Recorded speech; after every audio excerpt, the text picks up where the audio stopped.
Hello, today I would like to talk to you about C.S. Lewis, The Chronicles of Narnia, and its relationship to the flat earth. Besides being the author of the now famous Chronicles of Narnia, he also authored many books on a Christian theme to include the Screwtape Letters and Mere Christianity. He was born in 1898 in Belfast, Ireland, and as a Protestant, he attended the Church of Ireland as a boy. But as a young man, as typically young men do, he fell away from the church and got into the occult, atheism, and generally all kinds of mischief. When he became a professor at Oxford, he made friends with J.R.R. Tolkien, and by his encouragement, C.S. Lewis returned to his Christian roots, and for the rest of his life, he was a good Anglican. While the Chronicles of Narnia are a children's book, they also are a Christian allegory. And in some of the books, there are these references to the flat earth and particularly an enclosed world where the sun and the moon and the stars are very close and not far away. The first reference to the flat earth that I will recount to you is in the book of Prince Caspian. In Prince Caspian, there is an account when Prince Caspian is a very young boy, or a young boy, he has a tutor. And this tutor is getting him up in the middle of the night to have an astronomy lesson because obviously the stars aren't out during the day. So he's taking him up to a tower in the castle to have an astronomy lesson. And it reads, "It was long and steep, but when they came out on the roof of the tower and Caspian had got his breath, he felt that it had been well worth it. Away on his right he could see rather indistinctly the western mountains, and on his left the gleam of river, and everything was so quiet that he could hear the sound of the waterfall at Beaver's Dam a mile away. There was no difficulty in picking out the two stars they had come to see. They hung rather low in the southern sky, almost as bright as two little moons, and very close together. Are they going to have a collision?" he asked, in an awe-struck voice. "Nay, dear prince," said the doctor, and he too spoke in a whisper. "The great lords of the upper sky know the steps of their dance too well. Look well upon them. Their meeting is fortunate, and it means some great good for the sad realm of Narnia. Tarva, the Lord of Victory, salutes Alambil, the Lady of Peace. They are just coming to their nearest." The next reference to stars as living beings is in the book The Voyage of the Dawn Treader. And in this book, they, near the end of their voyage, when they're almost at the end of the world, they get to a island, and on this island is the court of a star. And in this island, they're met by the daughter of the star, and she takes them to meet her father, the retired star.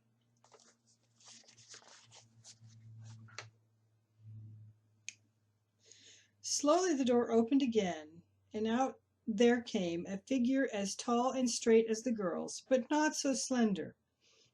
It carried no light, but the light seemed to come from it. As it came nearer, Lucy saw that it was like an old man. His silver beard came down to his bare feet in front, and his silver hair hung down to his heels behind. And his robe appeared to be made from the fleece of silver sheep. He looked so mild and grave that once more all the travelers rose to their feet and stood in silence. But the old man came on without speaking to the travelers, and stood on the other side of the table opposite to his daughter. Then both of them held up their arms before them and turned to face the east. In that position they began to sing. I wish I could write down the song, but no one who was present could remember it. Lucy said afterwards that it was a high, almost shrill, but very beautiful, a cold kind of song, an early morning kind of song. And as they sang, the gray clouds lifted from the eastern sky, and the white patches grew bigger and bigger until it was white, and the sea began to shine like silver. And long afterwards, but those two but those two sang all the time, the east began to turn red, and at last, unclouded, the sun came up out of the sea, and its long level ray shot down the length of the table, on the gold and silver and on the stone knife. Once or twice before, the Narnians had wondered whether the sun at its rising did not look bigger in these seas than it looked at home.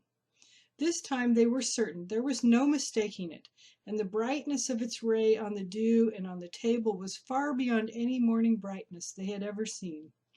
And as Edward said afterwards, though lots of things happened on that trip, which sound more exciting, that moment was really the most exciting. For now they knew that they had truly come to the beginning of the end of the world. Then something seemed to be flying at them out of the very center of the rising sun. But of course, one couldn't look steadily in that direction to make sure.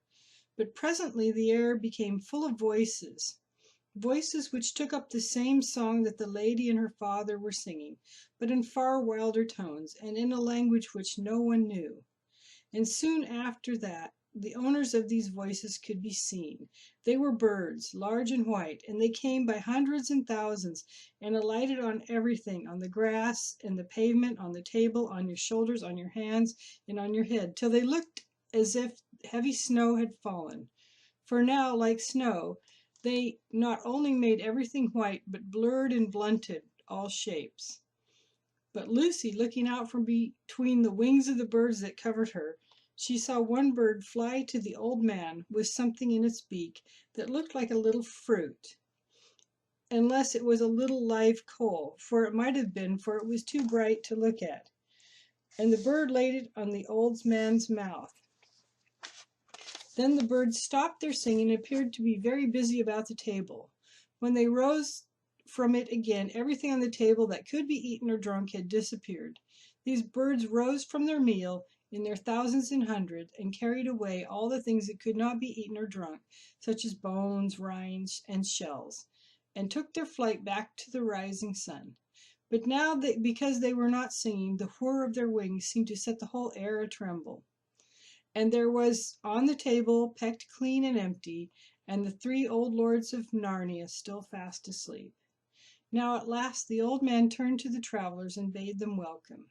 "Sir," said Caspian, "will you tell us how to undo the enchantment which holds these three Narnian lords asleep?"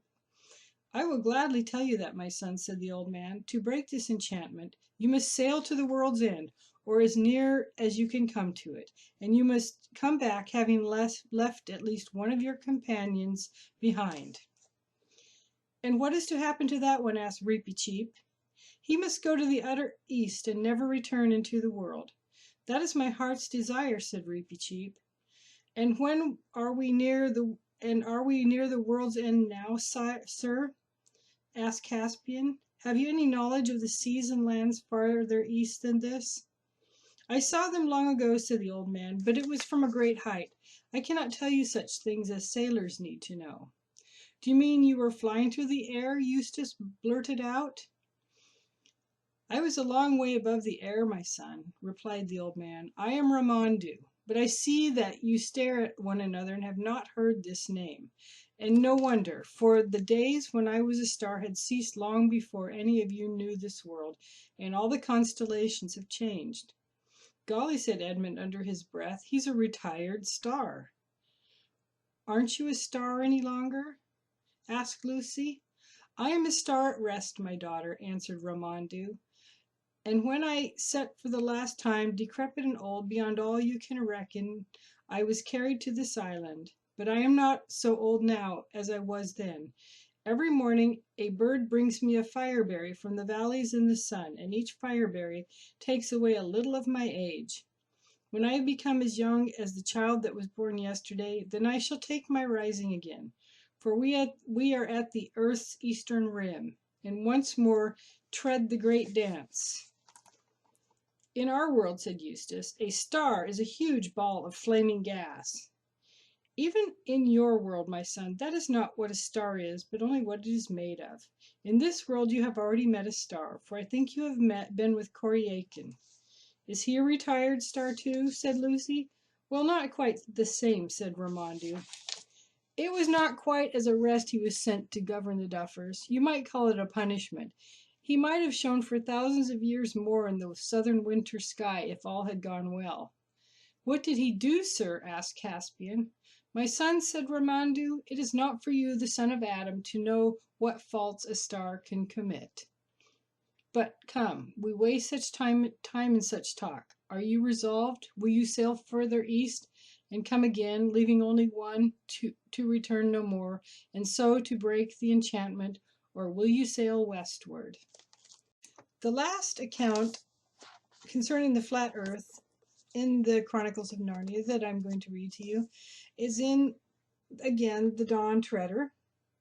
And in the Dawn Treader, they have traveled as far as they can by the Dawn Treader, but as to the east, and they get to a point where it's far too shallow for the ship to continue onward.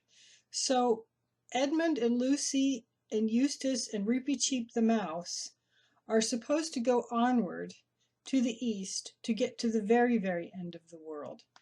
And for that reason, they put Edmund, Eustace, Lucy, Reapy Cheep the mouse, and his small coracle into a rowboat, and they continue eastward to the very, very end of the world. And so it begins as follows. There was no need to row, for the current drifted them steadily to the east. None of them slept nor ate. All that night and all the next day they glided eastward. And when the third day dawned, with a brightness you or I could not bear, even if we had dark glasses on, they saw a wonder ahead. It was as if a wall stood up between them and the sky, a greenish-gray, trembling, shimmering wall. Then up came the sun, and at its first rising, they saw it through the wall, and it turned into wonderful rainbow colors. Then they knew that the wall was really a long, tall wave, a wave endlessly fixed in one place, as you might often see at the edge of a waterfall. It seemed to be about 30 feet high, and the current was gliding them swiftly towards it. You might have supposed they would have thought of their danger. They didn't.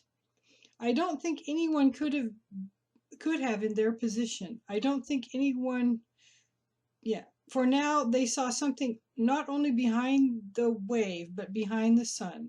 They could not have seen even the sun if their eyes had not been strengthened by the water of the last sea. But now they could look at the rising sun and see it clearly and see things beyond it.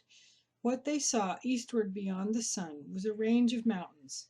It was so high that either they never saw the top of it or they forgot it.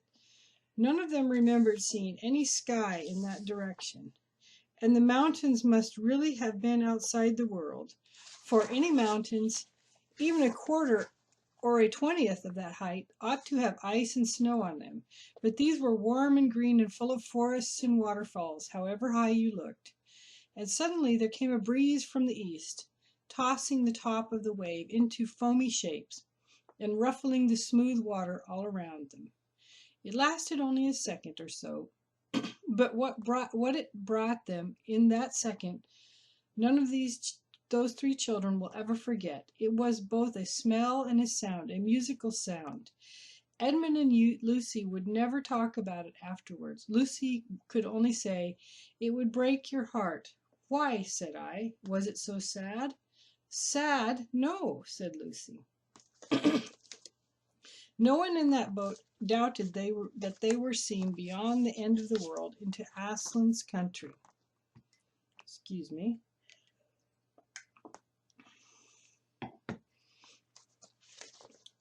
At that moment, with a crunch, the boat ran aground. The water was too shallow now even for it. "This," said Reepicheep, "is where I go on alone." They did not even try to stop him, for everything now felt as if it had been fated or had happened before. They helped him to lower his little coracle. Then he took off his sword. "I shall need it no more," he said, and flung it far away across the lilied sea. Where it fell, it stood upright with the hilt above the surface. Then he bade them good-bye, trying to be sad for their sakes, but he was quivering with happiness. Lucy, for the first time, did what she had always wanted to do, taking him in her arms and caressing him. Then hastily he got into his coracle and took his paddle, and the current caught it, and away he went, very black against the lilies. But no lilies grew on the wave. It was smooth and a green slope. The coracle went more and more quickly, and beautifully it rushed up the wave's side. For one split second they saw its shape, and Reepicheep's on the very top. Then it vanished, and since that moment no one can truly claim to have seen Reepicheep the mouse. But my belief is that he came safe to Aslan's country and is alive there to this day. There are many other references and allusions to the flat earth and the enclosed world in the Chronicles of Narnia. And for those of you with children, these books make a great way of introducing your children to the idea of the flat earth. And they can be either read to the children or they can read them themselves. And I would very much encourage it because the books are so much better than the movies. They have so much more content in them.